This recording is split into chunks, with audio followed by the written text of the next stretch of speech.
Okay, here's a couple of the things about Lion, Witch, and the Wardrobe and Prince Caspian that might be of interest to you.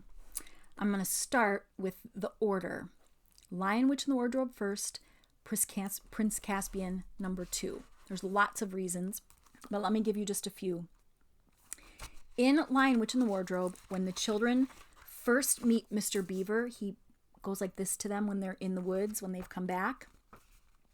And he's talking to them, signaling to the children to stand close around as they possibly could. So they're really close.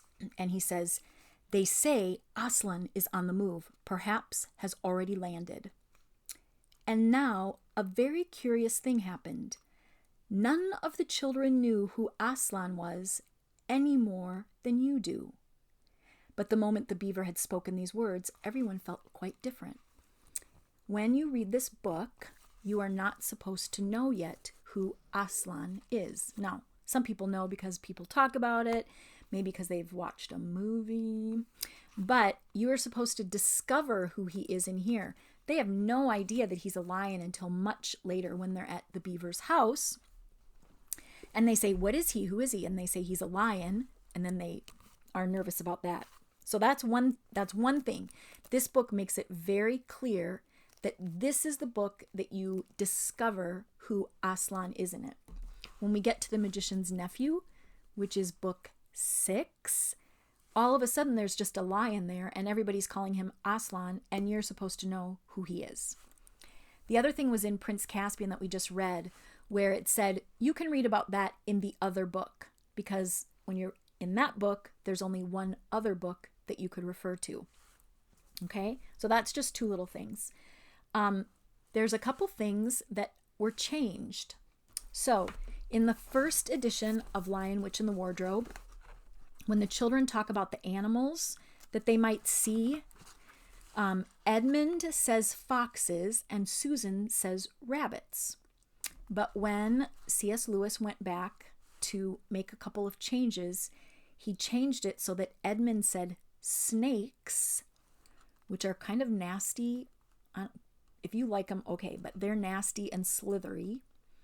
And Susan said foxes. And C.S. Lewis probably had Edmund say snakes to sort of give us a peek at what he was going to be like in that book. And there's two other things that he changed. One is he changed the name of the wolf. Originally it was Mogram or Maugram. And then he changed it to Fenris Ulf. The ULF is like wolf. Fenris is a name that comes from Norse mythology. Maybe you've learned about Greek mythology, Roman mythology, classical mythology. There's Irish mythology, there's Norse mythology, and C.S. Lewis really liked that. So he gave that wolf a name that went with Norse mythology, Fenris Ulf. But the people who did these books went back to the original one, which seems like they were kind of ignoring what C.S. Lewis wanted to do.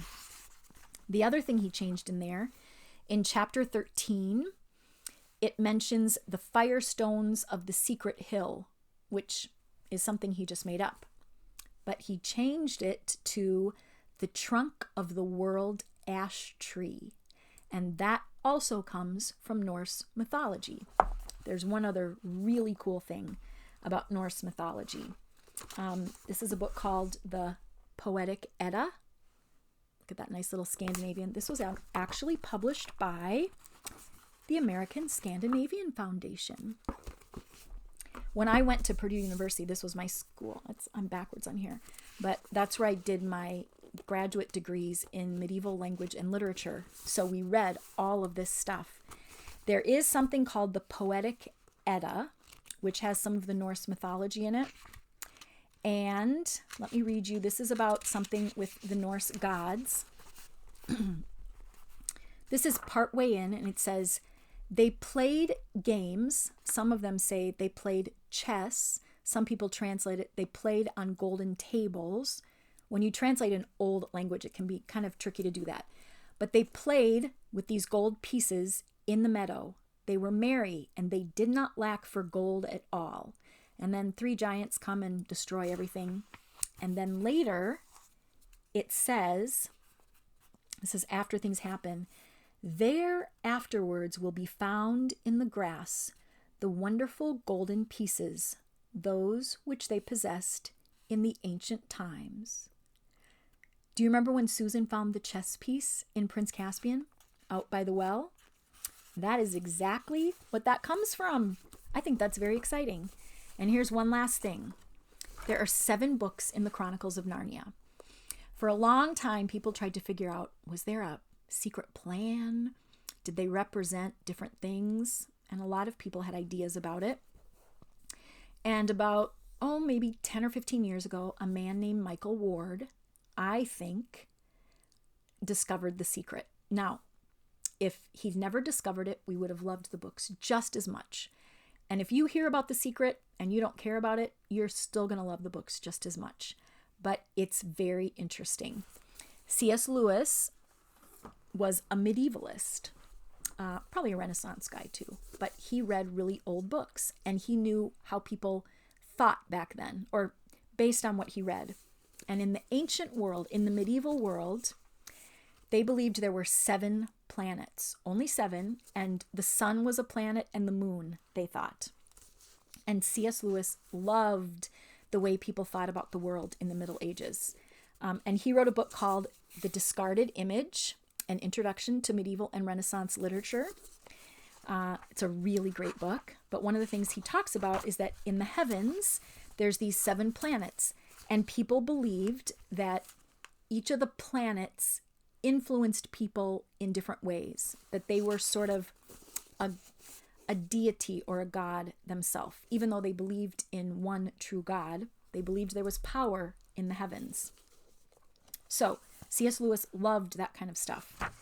And he wrote a lot of poetry. I don't know if you know that. But he has a poem called The Planets. And I just lost my place here.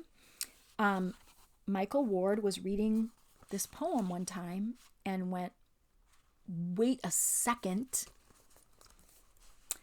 I'm going to read you about Jove, which is Jupiter. Okay, Jupiter was often called Jove. Just listen to this. Soft breathes the air, mild and meadowy, as we mount further where rippled radiance rolls about us, moved with music. Measureless the waves' joy and jubilee. It is Jove's orbit. So now we're going to find out what Jove is like. Filled with festal, faster turning with arc ampler. Goes on a little bit. About someone who came with his cargoes, the Cornish treasure that his ray ripens. Do you remember someone bringing gifts in Lion, Witch, and the Wardrobe? But listen to this line. Of wrath ended and woes mended, of winter past and guilt forgiven, and good fortune, Jove is master. And of jocund revel, laughter of ladies, the lion-hearted, the myriad-minded, men like gods, helps and heroes, helms of nations just and gentle are Jove's children, works his wonders. On his wide forehead, calm and kingly, no care darkens, nor wrath wrinkles, but righteous power and leisure and largesse their loose splendors have wrapped around him, a rich mantle of ease and empire. The Lion, Witch, and the Wardrobe is all about the king. Jupiter is the king of the planets, the king coming back. Of winter past, remember when the witch had made it winter the whole time, but Aslan comes and winter's gone. Of winter past and guilt forgiven, and of good fortune, Jove is master. Laughter of ladies, the lion-hearted. Anyway, he read that part of the poem and went, whoa. There's 7 planets in the medieval world, and there are 7 books. What if that was the plan all along? So Prince Caspian is, according to this guy, about Mars. It's not about Mars, but the events of Prince Caspian are influenced by the planet Mars. Mars is the god of war, and there's more war in Prince Caspian than anything else. But it's also about chivalry and knightliness. It's the good side of it as well. But if you go back really far, In fact, you could do this afterwards. Go onto Wikipedia and type in, Wikipedia is not all bad, by the way. Type in something called Mars Sylvanus, Silvenus. It looks like Venus. That was one of the other classical ways that people thought of Mars. And it wasn't a god of war only, it was a god of trees. It had to do with trees. Do you remember how much trees are in that book? When they get there, there's a forest that's overgrown and they get lost in the trees. And the trees are the ones that help tear down the bridge. And the trees are the ones that help them win the battle. And at the end, there's wood from a tree that makes the door that they go through, right? A haughty god, Mars mercenary, makes there his camp and flies his flag, flaunts laughingly the graceless beauty, gray-eyed and keen, blonde insolence of his blithe visage, which is hard and happy. So the bad side of war in Prince Caspian is the bad side of Mars.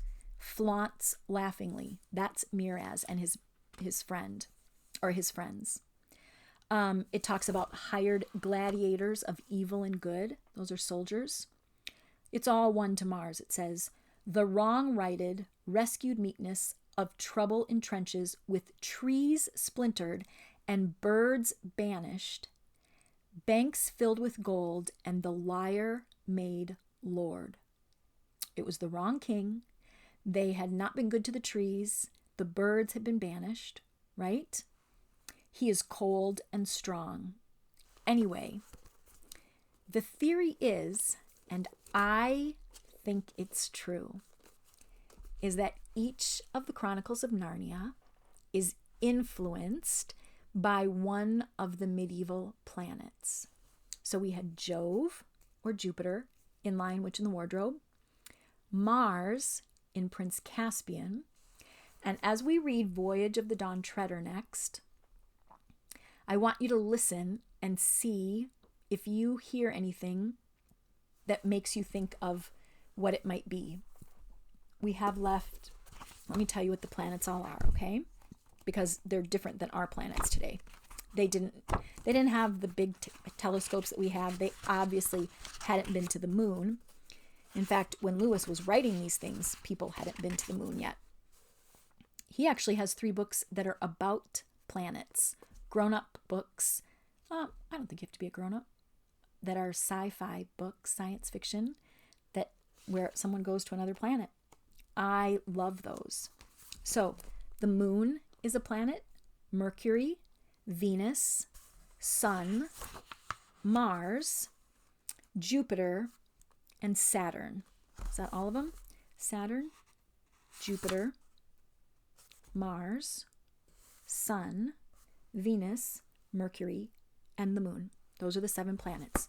So when we read Voyage of the Dawn Treader, you're going to listen. It's not like it's on every page. That would be too obvious, and that wouldn't be fun. That would be like a math sheet or a worksheet from school. It's kind of secretive. It's kind of hidden underneath the surface. So that's about Lion, Witch, and the Wardrobe and Prince Caspian. And I will see you next time for Voyage of the Dawn Treader.